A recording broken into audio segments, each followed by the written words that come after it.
Hey guys, so from Bodylove Academy here, and today I'm going to be taking you through the bridge roll-up exercise on our reformer machine. I've got the lovely Ali as our body today, and we have got ourselves set up. I've got Ali set up into a supine position.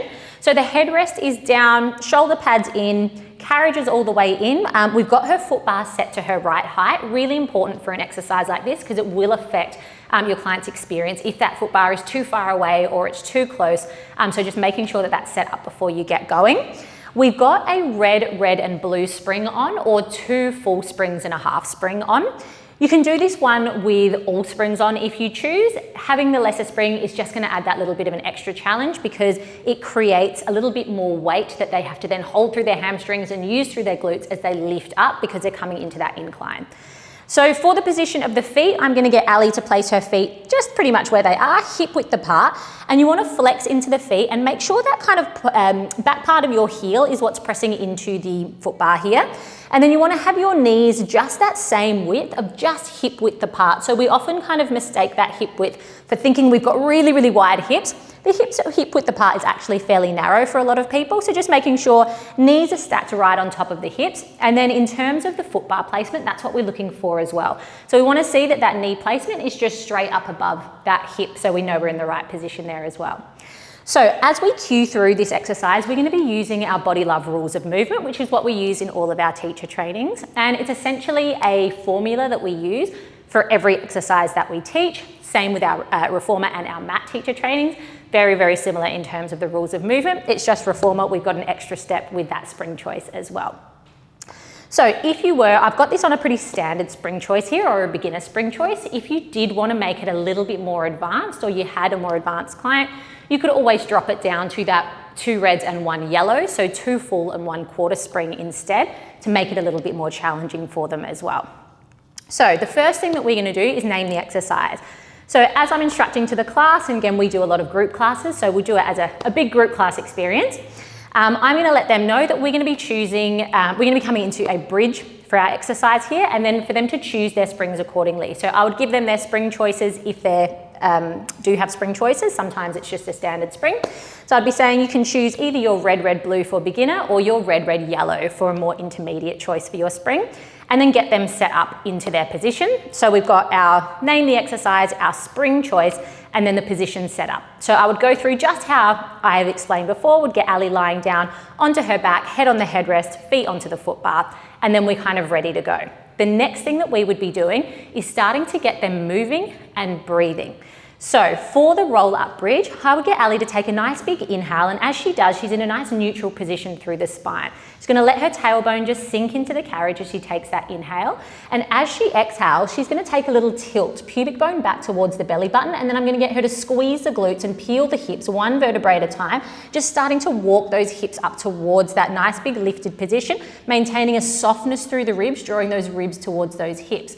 We can find an inhale at the top, finding that little pause, and then we're going to come back down the way we came up. That exhale, we're going to slowly peel down from that upper back, middle back, lower back, tailbone, and then that pelvis returns to neutral, the spine returns to neutral, and you repeat it again. So finding that inhale, as you sink the tailbone, exhale, we start to peel ourselves up.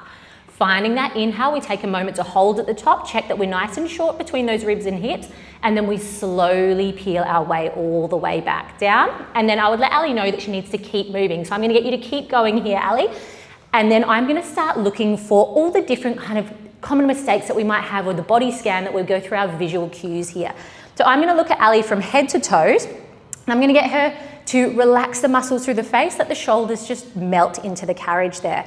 You want to keep those shoulder blades pushing into the carriage as you're slowly peeling yourself up.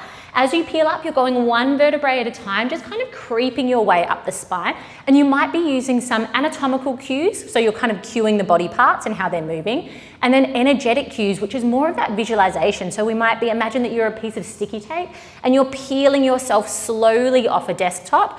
And then as you come down, you're peeling yourself slowly back down that desktop. All the while, your client's still moving their way through.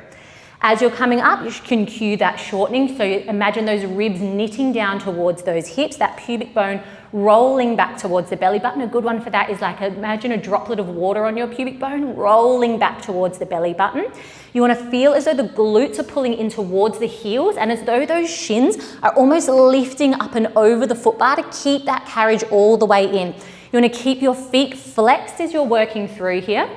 And just making sure that we're not hyperextending through the lower back. You're allowing that nice subtle tilt of that pelvis so that you can really drive through the glutes and the hamstrings here as well. So we've done a lot of cueing. We do a lot of cueing at Bodylove. So we're kind of cueing our way through quite constantly, looking for those common mistakes. If you would like to start layering now, there's that choice to start layering.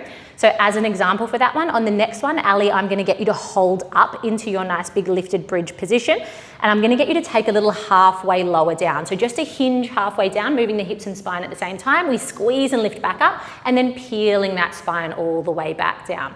So you can start to add in those layers to get them advancing as well. And then if you were to kind of finish off, you've done your couple of extra layers. You might bring it all the way up. We love a finisher at Bodylove. So I'm gonna get Ali to peel all the way up on the next one and hold.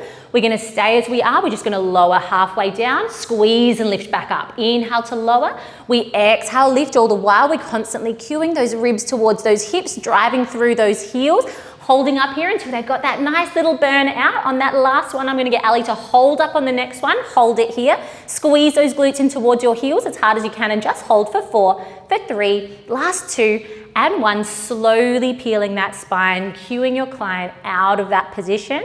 So just allowing everything to come down depending on where you're planning to go next. So you always want to have that plan of what exercise you're moving to next. A really nice way to finish this one is either hugging the knees into the chest, or you can hold onto those shoulder pads, let the feet walk out wide and find that windscreen wiper from side to side here as well. And then you would be cueing either if they're staying in this position where they're going next, or if they're moving, cueing them into that next position.